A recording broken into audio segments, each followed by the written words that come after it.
Hello guys, ഇന്ന് കുറച്ച് സാധനങ്ങളൊക്കെ വാങ്ങാനുണ്ടായിരുന്നു. അവർ രണ്ടുപേരും എൻ്റെ കൂടെ ഉണ്ട് കേട്ടോ. ഞങ്ങൾ കുറച്ച് സാധനങ്ങളൊക്കെ വാങ്ങിച്ച് കഴിഞ്ഞ് ബേക്കറിയിലേക്ക് പോയി. 3 പേരും വലിയ എന്തോ സംഭവം വാങ്ങാന്നുള്ള രീതിക്കാണ് ബേക്കറിയിൽ പോയത്. അവിടെ ചെന്നപ്പോൾ 3 പേര് എന്തിനാണ് ഇവിടെ വന്നതെന്ന് ചോദിച്ചു. ഞാൻ പറഞ്ഞു നിങ്ങൾ വന്നതുകൊണ്ടാണ് ഞാൻ വന്നതെന്ന്. അവസാനം കടയിൽ കയറിയിട്ട് ഒന്നും വാങ്ങാതെ പോകുന്ന മോശമല്ലേന്ന് വിചാരിച്ച് ജോസുമോൻ എന്തോ വാങ്ങാൻ പോയി കേട്ടോ. ഞങ്ങൾ രണ്ടുപേരും കൂടി നൈസായിട്ട് എസ്കേപ്പ് ആയിട്ട് അവിടെ ഇരുന്നു. വേറെ ഒന്നും കൊണ്ടല്ല, എനിക്ക് എന്തോ ഇതൊക്കെ കഴിച്ച് മടുത്തു. കുറേ പ്രാവശ്യം ഇത് തന്നെ, വേറെ വെറൈറ്റി സാധനങ്ങളൊന്നും ഇവിടെ കിട്ടണില്ല. പിന്നെ മധുരമൊക്കെയാണ്, അതെനിക്ക് അത്ര വലിയ താല്പര്യമില്ല.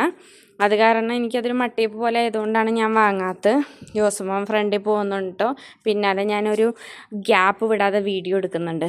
ഇതിവിടെ കണ്ടോ, ഓരോ ചേച്ചിമാരെ കൊണ്ടുവന്ന് പച്ചക്കറി 10 രൂപയ്ക്ക് 20 രൂപയ്ക്കൊക്കെ വിൽക്കുന്നത്. അക്കാര്യത്തിൽ എനിക്ക് അവരോട് ഭയങ്കര പ്രൗഡാണ് കേട്ടോ. എനിക്ക് ഭയങ്കര ബഹുമാനമാണ്. കാരണം നമ്മുടെ നാട്ടിലെ അപേക്ഷിച്ച് ഇവിടെ വന്ന് നോക്കിക്കഴിഞ്ഞാൽ അവരെ കൊണ്ട് പറ്റുന്ന രീതിയിലുള്ള ചെറിയ കാര്യങ്ങൾ, ജോലികളൊക്കെ ചെയ്തിട്ട് അവരുടേതായിട്ടുള്ള ഒരു ഏണിങ്സ് ഉണ്ടാക്കാനായിട്ട് നോക്കുന്നുണ്ട്. അത് എത്ര വയസ്സായിട്ടുള്ള അമ്മച്ചിമാരാണെങ്കിലും ഞാൻ ഇരുന്ന് കണ്ടിട്ടുണ്ട് കേട്ടോ. അതെനിക്ക് ഭയങ്കര എന്താ പറയുക, ഒരു പവറായിട്ട്, ഭയങ്കര ബഹുമാനിക്കേണ്ട കാര്യമായിട്ടാണ് എനിക്ക് തോന്നിയിട്ടുള്ളത്. അക്കാര്യത്തിൽ കേരളത്തിലെ വിട്ട് ഇവിടുത്തെ അമ്മച്ചിമാർ, ആൻറ്റിമാരൊക്കെ തന്നെയാണ് കേട്ടോ ബെറ്റർ. ഐസ്ക്രീം എനിക്ക് ശരിക്കും കഴിക്കാൻ പാടില്ല, കാരണം നല്ല ആസ്മയുടെ പ്രശ്നമുണ്ട്. അത് കാരണം ഈ വോയിസ് ചെയ്യുമ്പോൾ തന്നെ നല്ലോണം വലിക്കുന്നുണ്ട്. ഇൻഹെയിലർ എടുത്തിട്ടാണ് പിന്നെയും വോയിസ് ഓവർ ചെയ്യുന്നത്. ഐസ്ക്രീം ഞാനങ്ങനെ കഴിക്കാറില്ല.